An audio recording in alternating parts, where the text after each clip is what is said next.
Olá, alunos! Eu sou a professora Kétila, sejam bem-vindos a mais uma videoaula. Nossa aula de número 9, que vai falar sobre ligação iônica e ligação metálica. Bem, na última aula, nós estudamos a ligação covalente, na qual havia o compartilhamento de elétrons. E aqui hoje nós iniciaremos com a ligação iônica. Nesse tipo de ligação, ocorre transferência de elétrons e não compartilhamento de elétrons, como nós vimos na ligação covalente. Então, na ligação iônica, vai ocorrer uma interação entre íons de cargas opostas. Vocês se lembram o que são íons? Os íons, eles são formados quando um átomo ele perde ou ganha elétrons. Eu vou mostrar detalhadamente a formação do cátion e do ânion de novo para vocês relembrarem.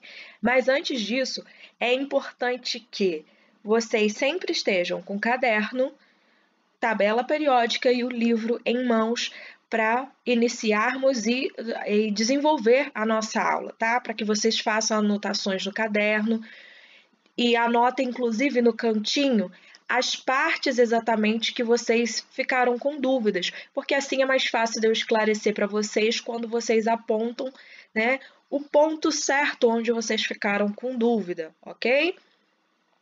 Então, esse tipo de ligação, a ligação iônica, que ocorre pela transferência de elétrons, como eu acabei de dizer para vocês, ele vai ocorrer entre átomos que têm tendência em perder elétrons e átomos que têm tendência a ganhar elétrons. Quem são esses?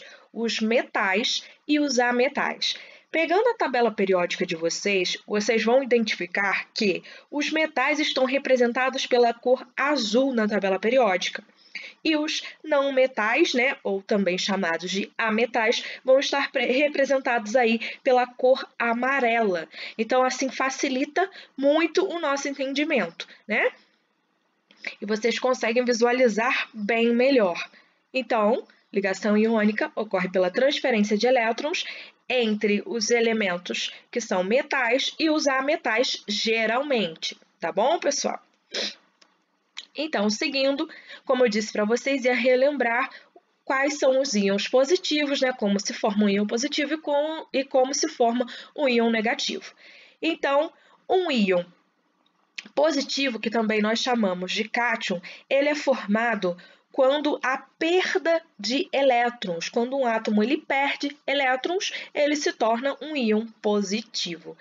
E quando um átomo ele ganha elétrons, ele se transforma em um íon negativo, que a gente chama de ânion. Então, na ligação iônica, né, como eu havia falado anteriormente, olhem aqui, ó, vai ocorrer pela interação de íons com cargas opostas, ou seja, cátions e ânions, tá?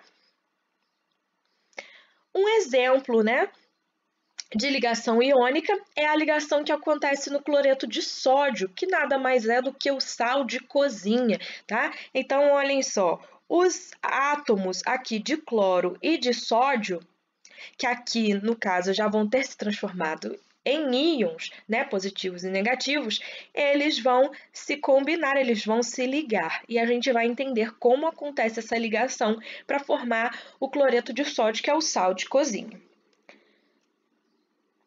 Bem, então analisando aí esse exemplo do NaCl.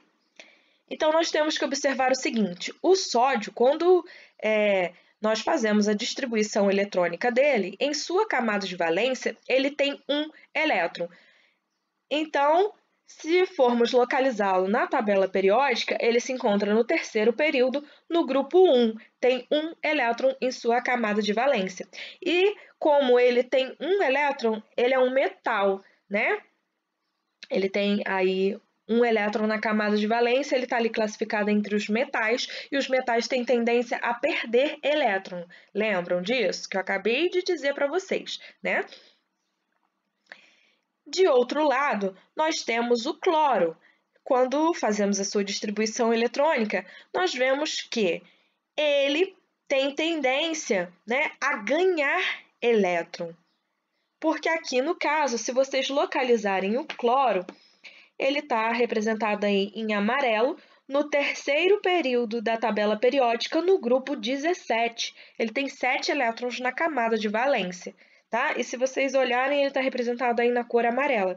Então, ele é um ametal, ou também podemos chamar de não metal. E qual a tendência desses tipos de elemento, dos ametais? É receber, né? Ganhar elétrons. Então, olhem que interessante. Na formação do sal de cozinha, vai acontecer o quê? Uma ligação iônica, uma transferência de elétrons. Por quê? O sódio, ele vai doar, né? Ele vai ceder, vai transferir esse um elétron dele para o cloro para ele adquirir a estabilidade. E o cloro, ele precisa justamente desse um elétron para completar 8 em sua camada de valência, que é a mais externa, e aí ele também vai alcançar a estabilidade. Então, aqui nessa ligação iônica, percebam, eles transferiram elétrons, houve a transferência de elétrons de um elemento químico para o outro, de um átomo para o outro. Só que percebam, porque eu disse para vocês que a formação de íons, porque observem aqui, a partir do momento em que o sódio ele transferiu o seu elétron, olha, para o cloro, ele se tornou um cátion, ou seja, um íon positivo, por isso que tem esse mais aqui, tá? E aí ele alcançou a estabilidade, porque a camada de dentro, olha, se vocês forem contar, tem 8 elétrons. Agora aqui no cloro, o cloro tinha 7 elétrons em sua camada de valência. A partir do momento em que ele recebeu esse elétron aqui, ele se tornou um ânion, né? Então, ele ficou negativo, por isso o sinal de menos aqui, indicando a formação de íon. Eu já havia explicado formação de íons para vocês lá atrás, né? Então, se for necessário, voltem um pouquinho o vídeo, assistam de novo essa parte, para vocês entenderem bem direitinho a formação desses íons, o cátion e o ânion, tá bom? Então, dessa forma, a partir da transferência, a partir dessa ligação iônica, esses elementos aí, esses dois elementos químicos, eles conseguem alcançar a estabilidade, tá? Então, a força de atração entre um íon positivo e um íon negativo, como ilustra esse GIF aqui, na verdade, né? Essa força de atração vai originar uma substância iônica, que a gente chama também de composto iônico, que o sal de cozinha, então, agora nós vimos que é um composto iônico. E esses íons, pessoal, eles vão formar isso aqui, tá? Que nós chamamos de rede cristalina, que tem alta estabilidade, né? Porque agora esses dois elementos químicos, eles alcançaram a estabilidade porque transferiram, né, elétrons, formando esses íons, tá? Então, eles interagem uns com os outros e ocupam um lugar bem definido aqui nessa estrutura e vão se organizando assim, tá? E formando os cristais, por isso que nós chamamos também de rede cristalina, porque formam os cristais. Quando a gente observa, por exemplo, o sal de cozinha, o NaCl, são vários cristalzinhos, por isso rede cristalina, tá, pessoal? Então, seguindo, para simplificar essa representação, né, da ligação iônica que acontece entre o sódio e o cloro, nós podemos utilizar a notação de Lewis, estrutura de Lewis, tá? Pode ser chamada desses dois nomes, e tem pessoas que até chamam de outros nomes, mas está relacionada a Lewis. Vocês sabem, então, que são os pontos, né, que vão representar os elétrons da camada de valência desses elementos químicos aqui. Então, o sódio, nós vimos que ele tem um elétron em sua camada de valência. O cloro tem 7, né? Então, aqui, esse GIF mostra a ilustração da transferência desse elétron da camada de valência do sódio para a camada de valência do cloro, tá? Então, fica representado dessa forma aqui, porque aqui, no caso, o sódio, ele transferiu o seu elétron, então ele se transformou num cátion, né? Por isso o sinal de mais. E aqui no caso do cloro, como ele recebeu esse elétron aqui e alcançou estabilidade, agora a sua camada de valência tem os 8 elétrons, que são representados por estes pontos, e o sinal negativo porque formou um ânion, ok?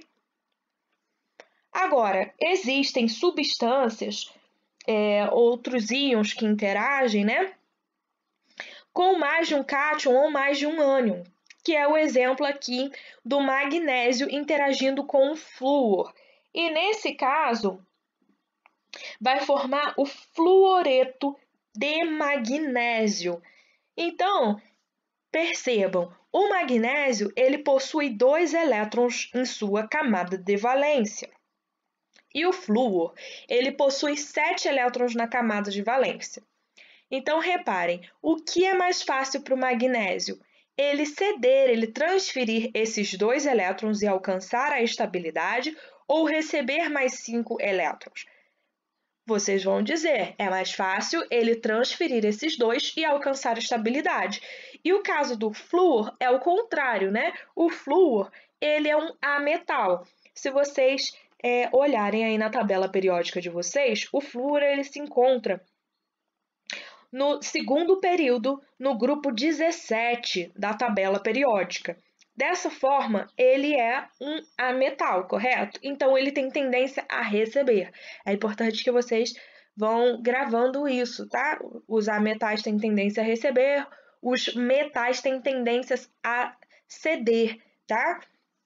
Então, aqui no caso, o magnésio, ele está no terceiro período da tabela periódica, no grupo 2. Tem tendência a ceder esses elétrons aí. Então, o que vai acontecer? O magnésio tem 2 elétrons que ele tem que ceder. E o flúor, ele precisa receber apenas 1 elétron. Então, nesse caso aqui, a formação dos íons vai acontecer da seguinte forma. O magnésio vai ter que, então, transferir 1 elétron para um átomo de flúor e transferir o outro elétron para outro átomo de flúor. Dessa forma, nós vamos ter a formação desses íons aqui. O magnésio, aqui um 2+, porque ele transferiu 2 elétrons e se transformou num cátion, tá? E o flúor aqui, cada átomo desse aqui, que agora são íons, né? Cada íon desse aqui ficou negativo, né? Porque ele recebeu um elétron e esse aqui recebeu o outro elétron que veio do magnésio. Então, por isso que é representado dessa forma aqui, tá bom, pessoal? Não tem mistério, é só analisar mesmo aqui a questão da transferência de elétrons, como vai ser. E lembrando que se há transferência de elétrons, há formação de íons, tá bom? Outro exemplo aqui, pessoal, é do átomo de alumínio, né? Então, de acordo com a regra do octeto, que eu venho falando já em outras aulas, o alumínio aqui, ele vai ter que perder os 3 elétrons que ele tem na camada de valência, e aqui no caso, o átomo de oxigênio, ele vai ter que ganhar 2 para alcançar a estabilidade. Por quê? Aqui o alumínio, né, ele tem somente 3 elétrons na camada de valência, então é mais fácil o quê? Ele ceder esses elétrons para ele alcançar a estabilidade. Enquanto que o oxigênio, né, ele já tem 6 elétrons aqui representados por esses pontos em sua camada de valência. Então, para ele é mais fácil receber mais 2 e aí ele alcança a estabilidade. Então, neste caso aqui, 2 átomos de alumínio, eles vão se ligar a 3 átomos de oxigênio para poder alcançar a estabilidade. Aí aqui do lado vai ter a representação. Por que tem um 3+ aqui, professora? Porque ele cedeu, né? Ele transferiu os seus 3 elétrons da camada de valência e ele se tornou um cátion, que é um íon positivo. A mesma coisa com esse aqui de baixo. E por que os íons aqui de oxigênio estão com -2 aqui, porque eles receberam, né, os 2 elétrons para alcançar a estabilidade e se transformou num ânion, ok? Cada um desse aqui se transformou em um ânion. Então, nós temos aqui 3 ânions, né, e 2 cátions, que foram formados após essa ligação aqui. E essa estrutura de Lewis, que vocês até ficaram com dúvida em relação a ela é ótima para conseguirmos visualizar os elétrons da camada de valência, né? Então, a gente consegue observar essa transferência, consegue compreender melhor, porque os pontos representam, então, os elétrons da camada de valência, tá bom, pessoal? Os compostos iônicos. A forte atração entre os íons de cargas opostas, no caso os cátions e os ânions, né, faz com que as substâncias iônicas elas sejam encontradas em estado sólido, pessoal, em temperatura ambiente, como é o caso do sal de cozinha, né? A gente encontra ele em estado sólido. E uma característica dessas substâncias iônicas, que são chamados de compostos iônicos, como nós vimos aí logo no comecinho da aula, tá? Esse tipo de composto, ele vai apresentar altas temperaturas de fusão e de ebulição, tá? E uma das questões que é muito cobrada daqui para frente, tá? É que os compostos iônicos, será que eles são capazes de conduzir eletricidade em estado sólido? Será que se eu encostar 2 fios aí, conforme mostra esse GIF, em o sal de cozinha, assim, em cristais, em estado sólido, vai haver a passagem de corrente elétrica por ele? Bom, isso não vai acontecer, tá? Porque em estado sólido, o composto iônico ele não vai conduzir eletricidade, que é o que eu estou dizendo para vocês. Se eu encostar aí 2 fios desencapados no sal, em estado sólido, aqueles cristais, ele não vai conduzir corrente elétrica. Então, é fácil de a gente entender essa parte, né? Ele não conduz eletricidade em estado sólido, apenas em estado aquoso, tá? Aquoso, como mostra esse GIF, pessoal. Ele encostou aí os 2 fios desencapados dentro da água pura. A água pura não conduz eletricidade, tá? Eu ainda vou fazer esse experimento aí presencialmente com vocês, tá? Não conduz eletricidade. E quando que vai haver, então, essa condução de corrente elétrica? Quando eu dissolver esse composto iônico, que é esse sal, em água. E aí, em estado aquoso, o composto iônico vai conduzir eletricidade. A gente vai entender, olha, agora por quê, né? Mas, antes de continuar, eu peço para que vocês respondam o questionário da seção Fazendo Ciência da página 13 do livro didático de vocês, baseado no que eu falei e no GIF do slide anterior, tá bom? Então, seguindo, olha, como que vai funcionar, então, essa passagem de corrente elétrica? Quando uma substância iônica ela é adicionada à água, né, os íons eles vão ser dissolvidos pelas moléculas dos solventes, que no caso aqui é a água. Então, vai diminuir a atração que existe entre esses íons, que a gente viu lá atrás, né? Deixa eu voltar aqui para mostrar para vocês. Aqui, ó, quando os íons eles vão estar atraídos e vão formar, lembram, a rede cristalina, porque eles são de cargas opostas, né? Então, eles estão atraídos uns pelos outros, né?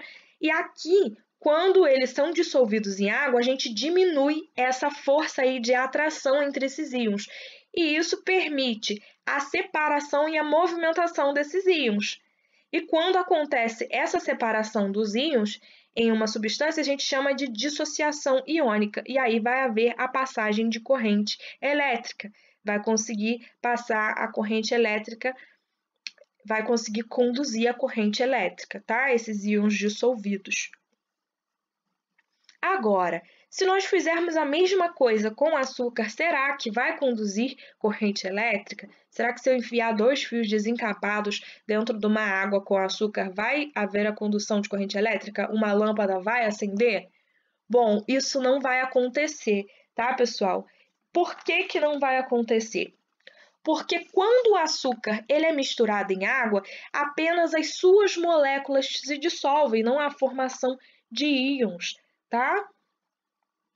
Então, não há presença aí, ó, desses íons, não há presença de partículas carregadas eletricamente. Então, no caso, pessoal, só vai haver a dissociação mesmo das moléculas, só as moléculas que vão ser dissolvidas. Vamos agora à ligação metálica.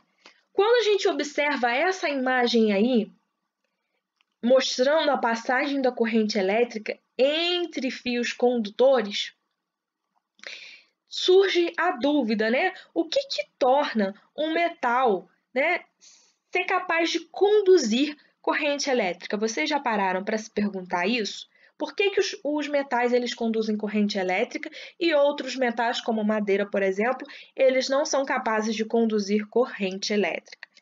Bem, tem uma explicação para isso, né? A boa condutividade elétrica dos metais ela é explicada pela presença de elétrons na última camada que são pouco atraídos pelos núcleos. Então, a gente diz que esses são elétrons livres. Eles não são ali fortemente atraídos pelos núcleos, eles ficam mais livres. Então, por isso que a gente chama literalmente de elétrons livres, tá? E esses elétrons livres, eles conseguem se movimentar dentro da estrutura metálica. E isso vai acontecer, então, nos metais, como diz o próprio nome. A ligação metálica, pessoal, ela vai ocorrer justamente entre metais. Não vai ser entre um semimetal e um ametal, enfim, só entre metais que vai acontecer esse tipo de ligação, tá? Agora, vocês podem, ou melhor, pode surgir a dúvida aí do que é uma corrente elétrica, né? Vou relembrá-los. Aqui, no caso, dentro de um metal, né? Ou dentro de qualquer tipo de material, tem elétrons se movimentando de forma desordenada, ou íons, né, se movimentando de forma desordenada. A partir do momento que nós ordenamos os movimentos desses íons ou desses elétrons, tá, há a formação de uma corrente elétrica. E o que vai ser necessário para a gente ordenar aqui o movimento dessas cargas, né, desses elétrons ou desses íons? Vai ser necessário uma fonte de energia, tá? Que no caso pode ser a bateria, pode ser uma tomada, e aí todos eles vão ser ordenados, todos os movimentos dessas cargas vão ser ordenados e vai ter então aí a formação de uma corrente elétrica. Bem, voltando aqui a essa questão da ligação metálica, como eu disse para vocês, ela vai ocorrer entre metais. E os metais, eles, como eu disse para vocês, eles têm os elétrons livres em sua camada de valência, né? Que são pouco atraídos pelos núcleos. E esses elétrons eles vão ficar livres para se movimentar dentro da estrutura metálica. Então, os átomos de um metal, né? Eles têm tendência a quê? Que eu falei lá no comecinho da aula. Eles têm tendência, os metais têm tendência a ceder, né? A transferir os seus elétrons, doando esses elétrons, né? E quando a gente sabe que cede o elétron, que ele perde esse elétron, ele vira o quê? Um cátion, que aqui nesse caso é representado, né, por essas bolinhas com mais. Então, vários cátions, né? Os metais formam esses vários cátions quando eles cedem os seus elétrons. Então, por isso que a gente diz que há um amontoado organizado aqui de íons metálicos positivos, que são esses cátions, que estão mergulhados em um mar de elétrons livres, né? E essa teoria aí, pessoal, é a teoria do mar de elétrons, tá?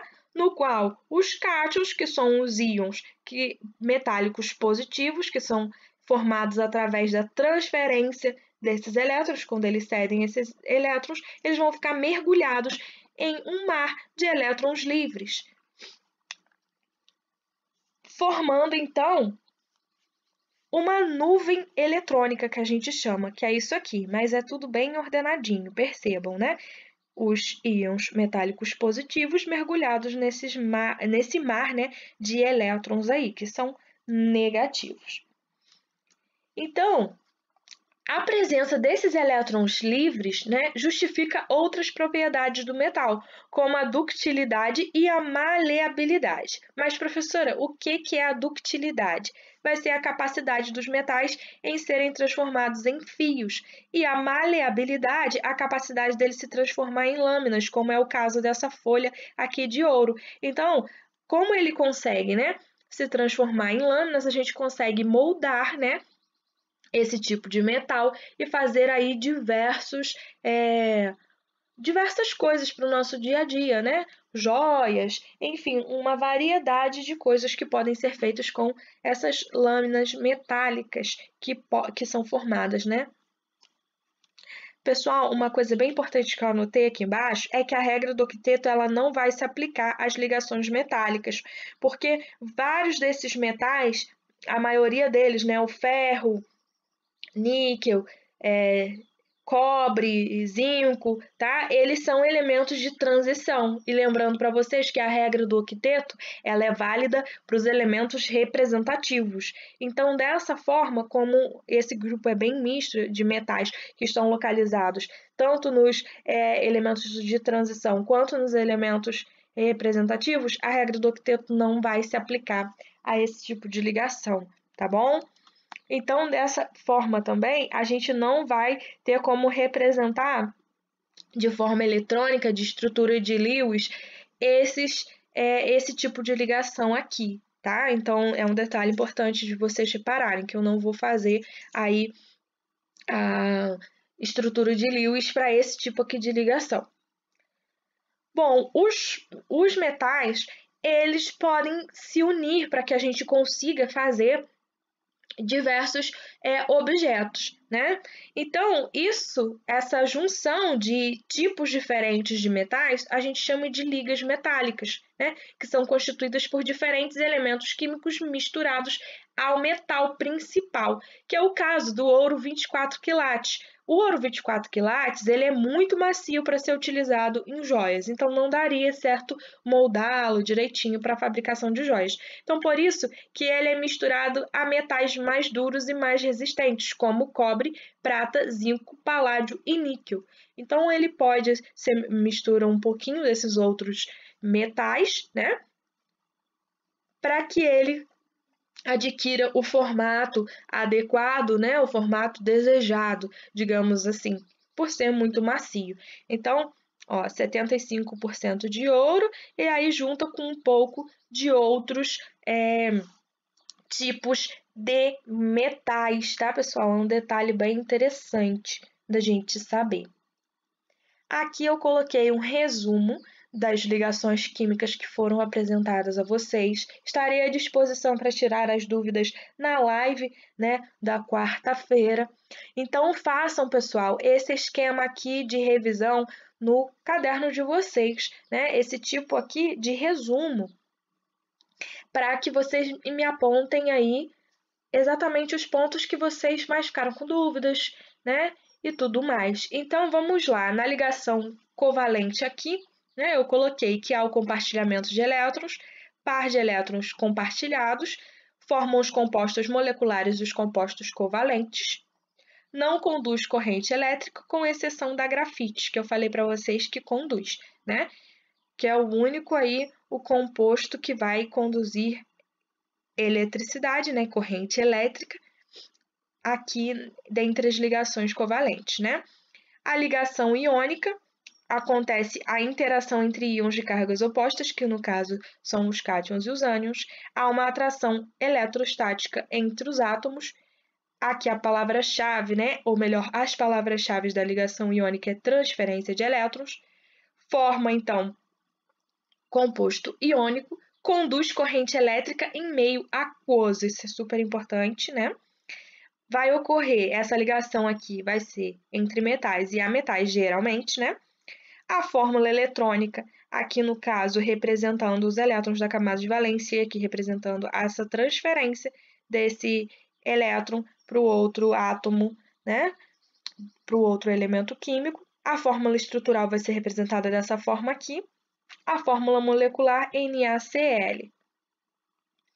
A ligação metálica vai ter aqui, então, os elétrons livres, o mar de elétrons, no qual os cátions, né, vão ficar mergulhados, esse amontoado de cátions, forma a liga metálica e vai ocorrer entre metais, tá? Esse tipo de ligação. E qual é a função das ligações químicas? A busca por estabilidade, né? A partir do momento em que ocorrem essas ligações, é alcançada a estabilidade dos átomos, né?